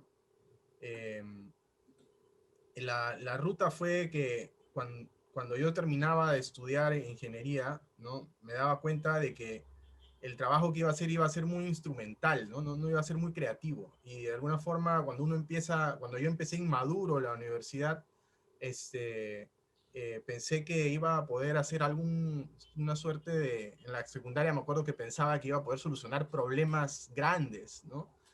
Con la industria alimentaria, ¿no? Que iba a ser como una evolución de la carrera de mi abuelo, que era mi imagen paterna más grande, que era agrónomo, y que eso podía contribuir de alguna forma a algo mayor. Pero cuando comienzo a terminar la carrera veo de que la carrera lo que habría era más un trabajo instrumental para, digamos, tener una buena vida, aportar un poco desde la eficiencia, ¿no? Productiva, etcétera, pero no me satisfacía como sentido de vida, ¿no? Y eso me llevó luego a un proceso de autoaprendizaje de algunos años, en el que pasé por las humanidades de manera informal, ¿no? Me dediqué a leer mucha literatura, llevé un diplomado de escritura creativa, etcétera. Y finalmente decanté por irme a estudiar algo, ¿no? Como formalizar algo, y pensaba estudiar alguna humanidades fuera ya, pero finalmente a la hora de que migré, ¿no? A la hora que salí del Perú y me fui a España y trabajé en España varios años, lo que le pasa a mucha gente que migra, ¿no? Bueno, que no lo ha hecho antes, como era mi caso, que no me había puesto a mirar muy de cerca a mi sociedad, ¿no? Cuando salí, comencé a mirar mucho más al Perú, ¿no? Y ver sus problemas de forma más preocupada, ¿no? Y sobresalía lo ambiental, ¿no? Sobresalían los conflictos mineros, ¿no? Que recurrentes a lo largo de los 2000, que era, o sea, yo me fui a finales del 2006, y eso me llevó por cuestiones de la vida, me llevó a Suecia, ¿no? A, a entrar postulé un máster que, digamos, estaba abierto a un máster de ciencias sociales que estaba abierto a gente también de ingeniería, de ciencias aplicadas y ciencias naturales, que era estudios de ciencia y tecnología, bueno, que es una rama de las ciencias sociales en la que hay muchos antropólogos, ¿no? Me hizo descubrir a Latour, que acá, que como Guillermo mencionó, y no me satisfajo, no, tampoco me gustó tanto ese máster, algunas partes sí, pero tenía era también muy abocado a, a estudiar cosas para hacer recetas de política pública, sobre todo alrededor de los sistemas de innovación, ¿no? Tenía una introducción en base a los estudios de ciencia y tecnología, pero luego como que lo movía hacia una política pública que yo veía un poco no radical, por decirlo de alguna forma, y yo estaba como interesado en algo más radical, ¿no? Y ahí fue que encontré en dos cursos electivos que llevé un curso de historia ambiental, ¿no? Electivo, y llevé un curso de ecología política electivo, y justo se abría este máster de ecología humana, ¿no? Entonces me fue muy bien en los cursos, hablé con los profesores y de alguna forma me cambié. Entonces esa ruta tan loca de alguna forma de mi vida me llevó a esto, ¿no? Y de ahí, bueno, mi tesis, me contrataron para hacer una tesis en conjunto con un programa de investigación grande, y ahí fue que pude regresar al campo, que era una cosa que me interesaba, regresar a los sistemas agroalimentarios.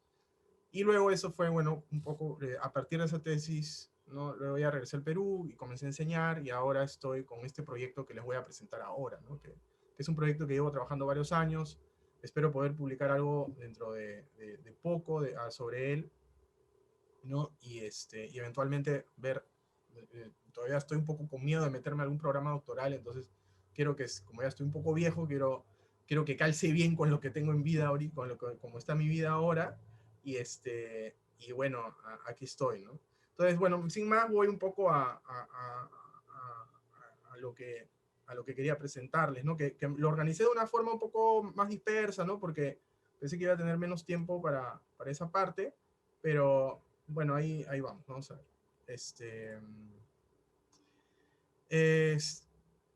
Bien.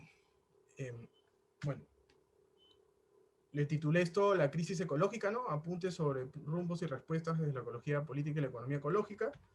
Y bueno, lo que yo estudié se llama, ¿no? La maestría en ecología humana de la Universidad de Lund, que está dentro del Departamento de Geografía Humana, y era un popurrí de ciencias socioambientales, que son las que ven acá, ¿no? Yo estudié historia ambiental, antropología ambiental, leí, por ejemplo, por ahí a Friction de Anna Singh, que muchas gracias, Guillermo, por esa página web, está preciosa, ¿no? Me había olvidado un poco de Anna Singh. Estudié economía ecológica, ¿no? Y estudié mucha ecología política, atravesada pues por la antropología ambiental, la geografía crítica, etc. Y mi tesis, bueno, se fundamentó, ¿no? en la ecología política y un poco de resto. Entonces, finalmente cuando regresé aquí, al entrar a la Ruiz el 2014, ¿no? Fue que esto que había aprendido comenzó a ser más importante, ya que estaba sobre todo dentro de la carrera de Economía y Gestión Ambiental. Y es así como comienzo a profundizar más eso y meterme, y ahora estoy en proceso de ver si hago un MUSIACEM, que es una metodología de la economía ecológica que quiero, que enseño en la Ruiz y que quiero aterrizar en una investigación también, y un poco para ver. Dentro de estas, esta es una presentación que dieron José Carlos Silva Macher, que fue profesor de nuestra universidad hasta hace poco, durante mucho tiempo, ahora está en la Católica, y bueno, la ecología política, ahorita les paso conversamos sobre una definición, pero estas son, digamos, las palabras clave que podrían aterrizar, ¿no? Y la definición que les quería presentar es esta, ¿no? Bueno, básicamente es yo no llego desde una disciplina, sino aterrizo de frente en lo transdisciplinar, ¿no? Por ese camino raro que les acabo de explicar. Y a mí la ecología política me encantó porque de alguna forma vi que había mucha flexibilidad para acoger muchas cosas y básicamente responder las preguntas que creo que son claves, ¿no? Y las preguntas que son claves justo, Thierry en un curso que dictaron en el 2016 desde su universidad, hizo esta definición. Hay varias definiciones de ecología política, como es un campo muy movido, entre comillas, conceptualmente, es difícil encontrar una definición que sintetice todo, ¿no? Entonces, las cosas que encuentra en común Thierry también me parecen muy bien, ¿no? Campo transdisciplinario, bueno, eso está claro. Académicos, investigadores, yo he agregado que activistas también, porque también hace ciencia, genera conocimiento, pues desde la posnormalidad en la ecología política, puede generar conocimiento el activista, puede generar conocimiento el no experto, ¿no? Entonces eso es algo importante también.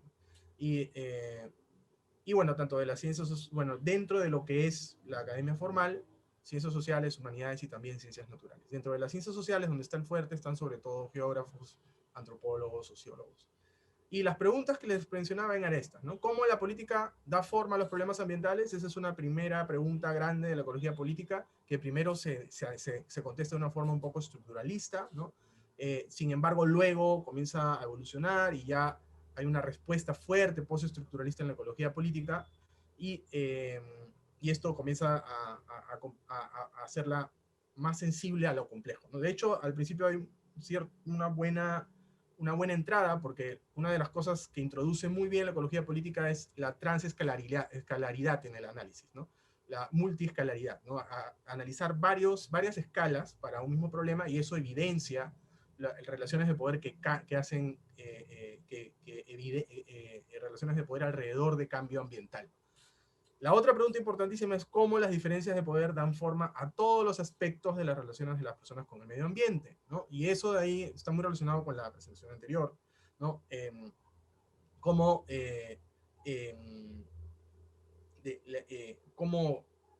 no solamente, y esto ya se mueve hacia un momento más postestructuralista aún, ¿no? En que tu sistema socioecológico local, ¿no? Va a adaptarse y cambiar, ¿no? De acuerdo a cambios de poder a nivel local, a nivel estatal, regional, a nivel global, y también y va a cambiar mucho incluso tu identidad, ¿no? Y también va a cambiar tu forma de conocer el mundo, ¿no? Va a cambiar tu forma, tu epistemología, va a cambiar también lo que tú crees que es las ontologías que estaba hablando Guillermo antes, ¿no? Y ahí viene lo de abajo, ¿no? Y también cómo está abriéndose un poco, abriendo la ontología en este momento más, ¿no? Cómo responde también a cómo una amplia variedad de no humanos y humanos juntos, ¿no? Interactúan para configurar sistemas socioecológicos determinados, ¿no? Y esta amplia variedad está mediada por relaciones políticas a su vez, ¿no?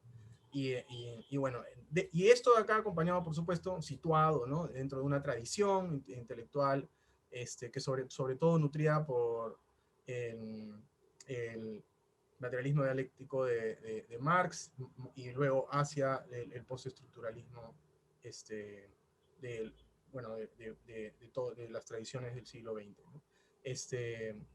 Compromisos positivistas en lo intelectual y en lo metodológico también, ¿no? Buscar salir de lo cuantitativo para entender el cambio ambiental solo, ¿no? Sino y combinarlo, ¿no? Y gente que se adscribe a la ecología política mezcla un montón de metodologías, ¿no? Usa GIS y etnografías al mismo tiempo, ¿no?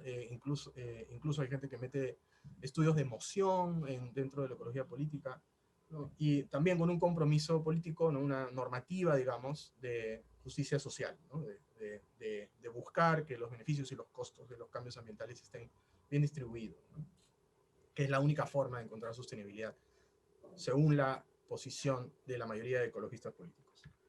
Y la economía ecológica, ¿no? Y esta es una definición activista, digamos, ¿no? Desde Ecologistas en Acción, una ONG activista de Ecuador muy conocida, que tiene una gran relación también con varios académicos importantes. No, y acá esta cita, básicamente lo que resalta es que la economía ecológica ve la sostenibilidad del modelo económico en base a flujos materiales energéticos. Y eso de ahí la separa de la economía convencional o neoclásica, en que de alguna forma no se centra en solamente el progreso material, ¿no? Anclado en esta gran acumulación que la modernidad en la que la modernidad se basa, ¿no? Consumo y producción capitalista. Y bueno, también la economía ecológica también se abre como ciencia postnormal, ¿no? En el sentido de que busca transdisciplinaridad y que hayan otras formas epistemológicas para afrontar los problemas complejos. Sin embargo, sí es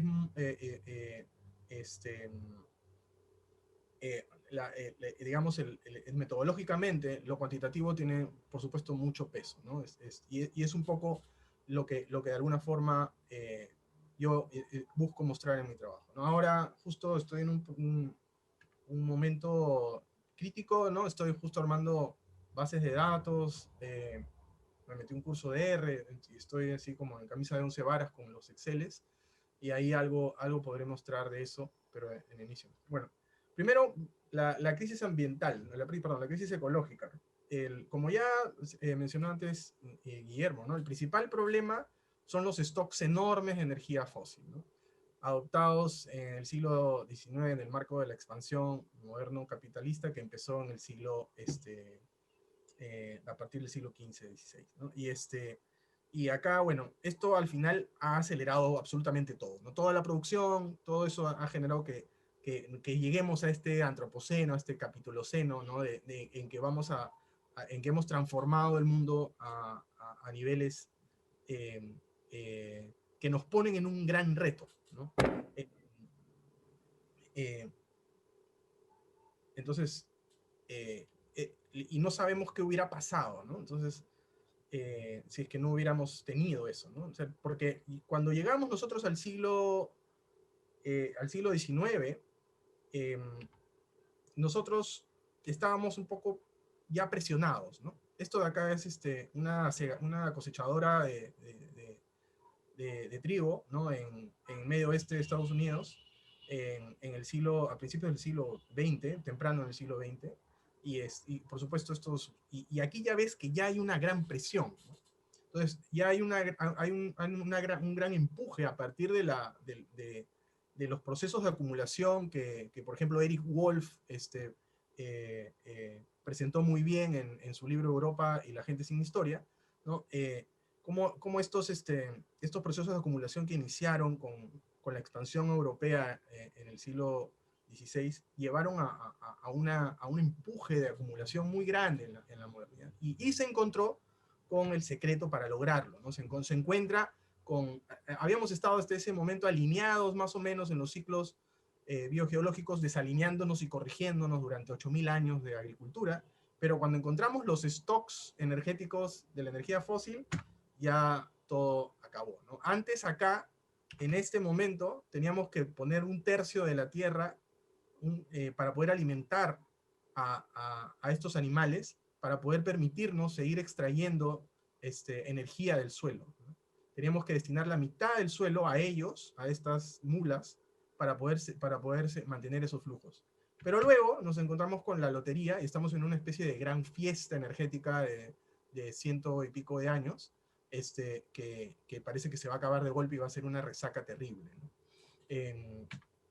Y bueno, esto de acá también lo podemos relacionar al quiebre metabólico, ¿no? A la fractura metabólica, ¿no?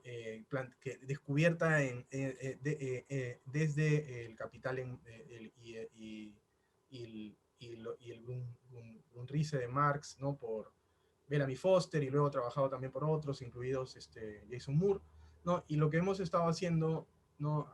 Ha sido poco a poco, o admito a la gente, supongo,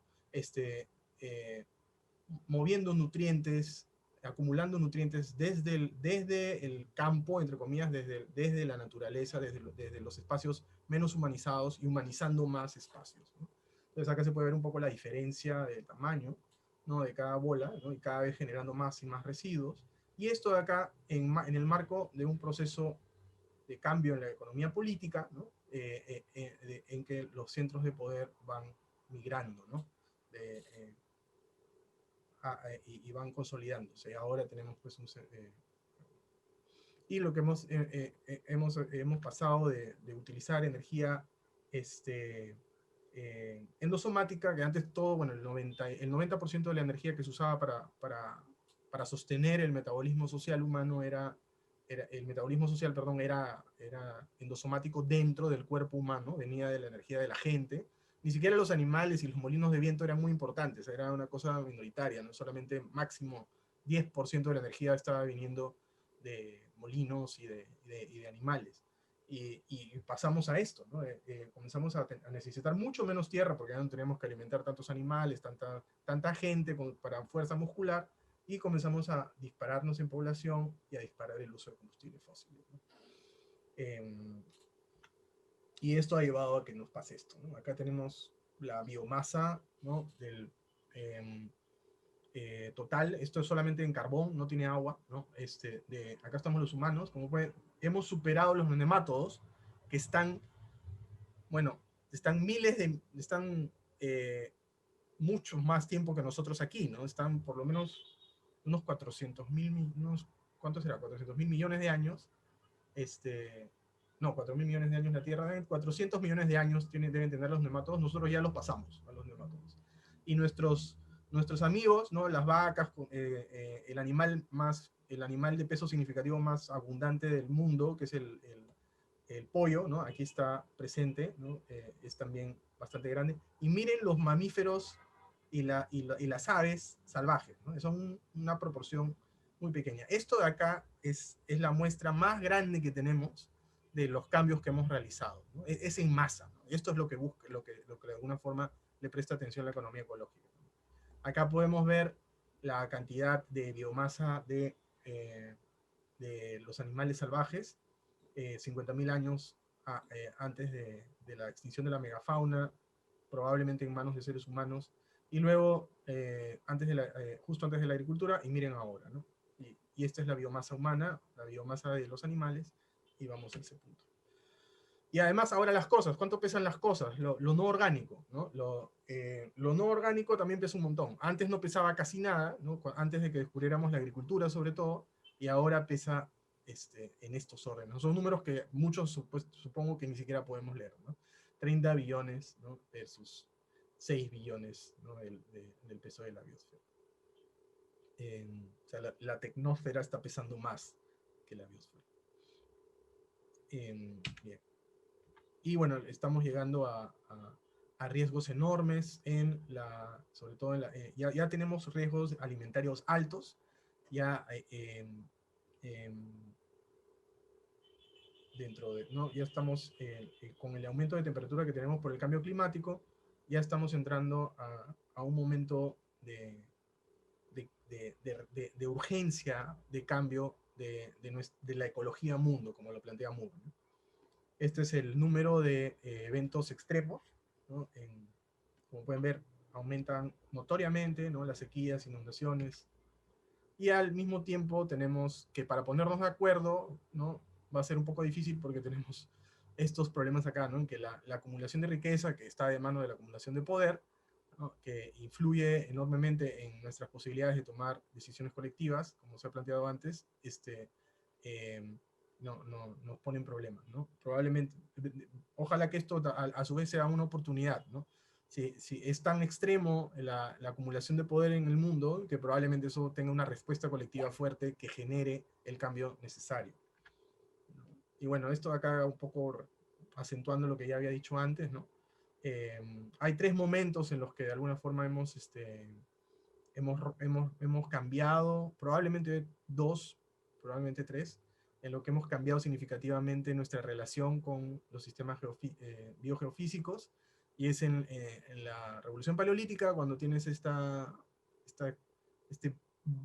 boom cultural humano, comienzas a hacer herramientas mucho más sofisticadas, etc. La gente sale de África hace entre 100.000 y 60.000 años, y bueno, se relaciona con la extinción de la megafauna, ¿no? Y ahí parece que entramos un poco, generamos crisis locales, ¿no? Se acaba un animal grande, vamos a buscar el otro animal gordo, así hasta que nos tocó un cambio climático importante y buscamos una salida modificando los flujos para nosotros, ¿no? Aquí estábamos acomodados al flujo, tenemos que esperar que crezca este animal, pero aquí ya no, aquí los flujos los pusimos en función de lo que nosotros necesitábamos, seleccionar plantas, seleccionar animales para que sus flujos, y nos equivocábamos acá, ¿no? Nos equivocamos mucho. De ahí ven a los Nazca, a los Maya, etcétera, pero fuimos aprendiendo un montón, y ahí vemos a los Incas, ahí vemos bueno, creo que sí, 3 minutos. Y bueno, para presentar un poco ya lo que yo hago, porque creo que me pasé mucho en la introducción, bueno, las salidas, esta es la hipótesis que tengo de trabajo, ¿no? Que nuestro sistema agroalimentario está tendiendo a la insostenibilidad y a la injusticia ambiental, y que tenemos unas redes agroalimentarias sobre las en las que podemos identificar cuáles nos están haciendo tender más o menos hacia la insostenibilidad y la injusticia ambiental, ¿no?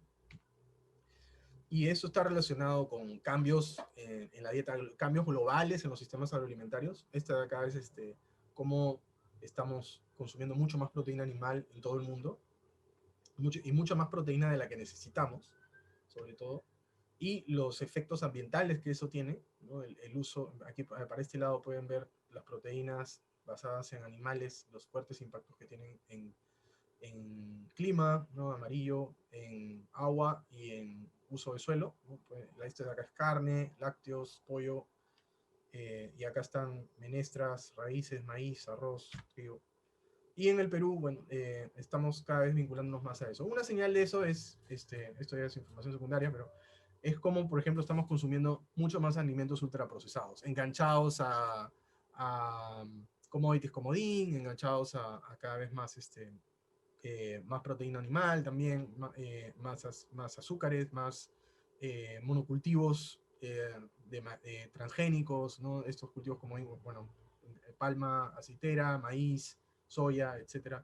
Y aquí vemos cómo el Perú está liderando en crecimiento, ¿no? Y aquí también, en compras de comida rápida, también liderando en crecimiento.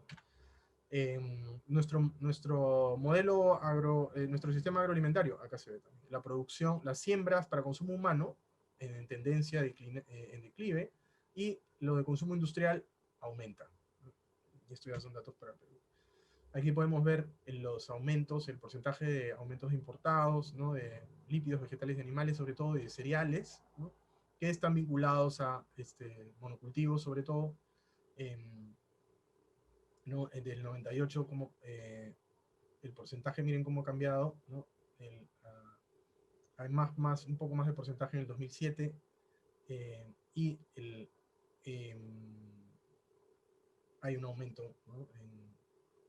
El aumento de casi 50% de grasas, casi de 50% de carnes, ¿no? Que están relacionados a los problemas ambientales que les he dicho, ¿no? En cuanto a proteínas, ya no calorías, sino en cuanto a proteínas, podemos ver la misma tendencia, ¿no? La variación también aumenta en carnes, sobre todo, significativamente, y en lácteos, ¿no? Que también están relacionados a lo que les he dicho. Y aquí los datos, los últimos datos que he estado procesando, ¿no? Este es el promedio del último quinquenio, ¿no? Y miren, acá hay plantas que ni siquiera sabíamos que cultivábamos, probablemente muchos de nosotros, ¿no? Brisanta, que es un pasto, ¿no? Pasto elefante, otro pasto. Y ryegrass, ¿no? Que es también otro pasto. Y hay más, ¿eh? Solo que hay otros pastos también, que también son importantes, pero ya no salieron en el top 10. Y acá todo, mira, pienso, la alfalfa que la conocemos, pero la comen los animales. El primer alimento que aparece de consumo directo humano es la caña. Y bueno, obviamente no es solo un alimento, ¿no? También es un insumo, es un producto de exportación, etc. Es un insumo para alimentos ultraprocesados, obviamente. Y el primer alimento serio que encontramos, bueno, es la papa, ¿no? De ahí el arroz, ¿no? El otro carbohidrato importante. Y luego la fruta más comida, más barata.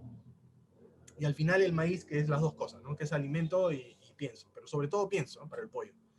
Entonces ahí está, estamos en ese modelo, ¿no? Me falta completar algunos datos perdidos detrás del 2010 para buscar una tendencia de largo plazo y ver los cambios. Pero por lo pronto puedo ya mostrarles algo que estaba trabajando ahorita, que es espérate, ¿dónde estoy? Que es como esto está aumentando, ¿no? En los ya chequeé los 5 años y hay un aumento de la cantidad de producción de brisanta, ¿no? Y de los pastos, ¿no? Significativo. Y por otro lado, desde el lado, ¿no? Tenemos otra cosa que trabajé y que también tengo pendiente escribirlo, es sobre cómo el boom genera un discurso, ¿no? Que sobre todo se vincula a conectividades, ¿no? Un discurso que genera conectividades entre el consumidor y la gastronomía, ¿no? Y el productor local. Sin embargo, finalmente el boom gastronómico lo que ha traído son prácticas hedónicas y de consumo conspicuo, ¿no? Que más se están relacionando con el modelo de consumo insostenible, ¿no? Basado en la reta agroalimentaria, que está vinculada sobre todo a mayor consumo de carne, mayor consumo de commodities, de monocultivos como soya, maíz, palma aceitera, etc., ¿no? Y esto de aquí, ¿no? Y la solución a esto está en buscar fortalecer alguna de estas redes, ¿no? Yo estoy promoviendo de que tenemos 4 redes agroalimentarias superpuestas, intersectantes en este sistema agroalimentario. Una tradicional, que es la de siempre, la de los mercados mayoristas, que también se enlaza con lo agroindustrial, también recibe algunos productos, pero está sobre todo vinculada a la agricultura de pequeña y mediana convencional, ¿no? Tenemos una red agroalimentaria moderna, que es la que está más centrada en las salidas en los supermercados y en las entradas en las transnacionales agroindustriales, ¿no? Las importaciones de granos, etc. Y luego tenemos una red agroalimentaria sostenible, que es muy pequeña, pero existe, y ha existido mucho tiempo y se está manteniendo, que es la agricultura pequeña y mediana orgánica o la agricultura pequeña ecológica, y que está en salidas en la bioferias, en tiendas de alimentos ecológicos, en la agricultura urbana y periurbana. También yo podría poner ahí que también hay salidas en los mercados de abastos de manera minoritaria, ¿no? Y luego tenemos la red agroalimentaria exportadora, que es muy representativa simbólicamente. Mira, exportamos uvas, exportamos alcachofas, exportamos espárragos, pero que no conecta mucho, ¿no? Tiene una muy baja conexión con el sistema agroalimentario, ¿no? Básicamente todo es para exportación y más bien repercute localmente en la sostenibilidad, ¿no? Por el uso de agua, el uso de suelo, etc. Y bueno, la respuesta sería promover estas redes agroalimentarias alternativas y ver la forma de escalarlas, ¿no? Que eso ya, bueno, sería parte de otro esfuerzo. Gracias. Muchas gracias, Bruno. Muchas gracias por tus aportes. En efecto, un problema de alimentación un poco que se sostiene sobre cuestiones tan contradictorias, ¿no? Sobre principios tan contradictorios, tan es como un proceso de autodestrucción impresionante. Uno comienza a pensar sobre la capacidad que tenemos los seres humanos para poder siempre, históricamente, haber resuelto nuestros problemas, y en esta situación más bien estar ahondando, y yo siempre pongo este ejemplo a los alumnos, somos como un objeto de madera en medio del mar, pero si cabe la posibilidad, poblado de polillas, y somos polillas que estamos comiéndonos a nosotros mismos. Cuando no quede nada que comer, quedaremos en el mar librados a nuestra suerte, ¿no?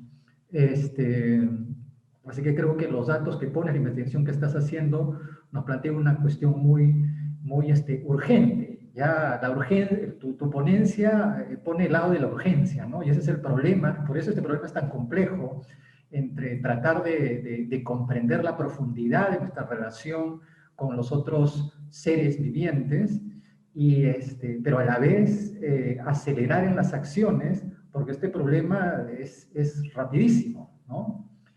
Bien, gracias a Jessica, que ha puesto en el chat la encuesta, el enlace para la encuesta. Quisiera en los minutos que quedan pasar el último aporte de Luis Carlos Pazaro, una canción que él compuso, y regresaremos con las preguntas finales unos minutos.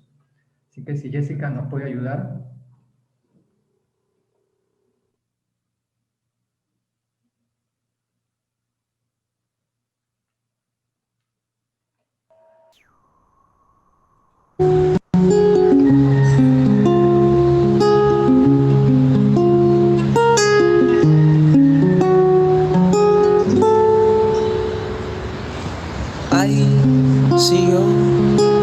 Se volver a sentir el sol así, acariciando libre todo lo que hay aquí, iluminando el cielo bajo el que vivimos todas. No hay como ver cómo entre las grietas brota vida así. Se va abriendo camino en la ciudad en que tiempo atrás el río hablaba y va contando historias de un lugar más allá de los muros, donde cantan las aves sin temor al porvenir.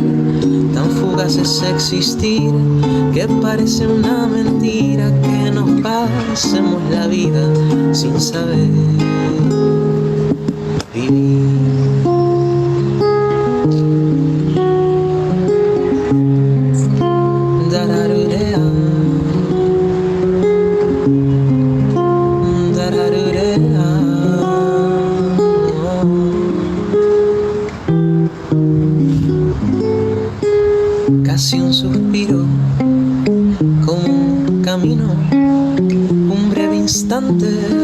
claridad. Cuando el viento va, los árboles se envuelven en una danza sin deseos de irnos lejos, de sentirnos más libres, más humanos y vivir nuevas historias. A un lugar más allá de los muros, donde canten las aves sin temor al porvenir. Tan fugaz es existir que parece una mentira, que nos pasemos la vida sin saber vivir.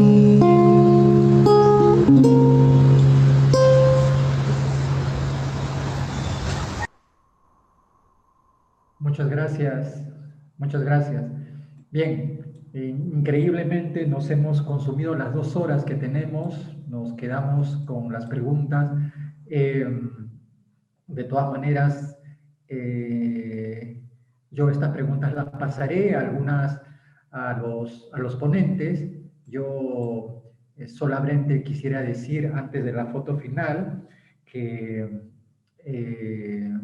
los aportes que han hecho todos esta noche me parecen tremendamente interesantes. Primero, empezando por Soledad, que si bien hubieron los problemas iniciales, y eso nos quitó unos minutos técnicos, el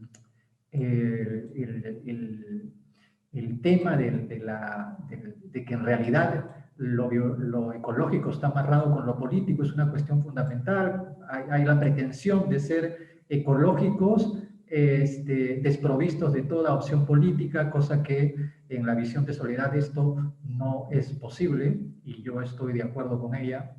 Me hubiera gustado hablar más sobre un tema educativo con ella, porque en verdad como filósofa quizás puede articular mejor un diálogo, o tiene una perspectiva particular sobre la articulación en la educación entre el diálogo de las ciencias con lo religioso, ¿no? Porque si algo nos muestra la presentación de Guillermo Salas, es que estos entes, estas entidades, están imbuidos de espiritualidad. Entonces, reproducir un entendimiento de la ecología solo desde la ciencia puramente es incidir en el mismo problema en el que estamos en curso. Parece que ese contenido espiritual pareciera que tendría que ser incorporado en nuevas formas de entender eso que llamamos naturaleza.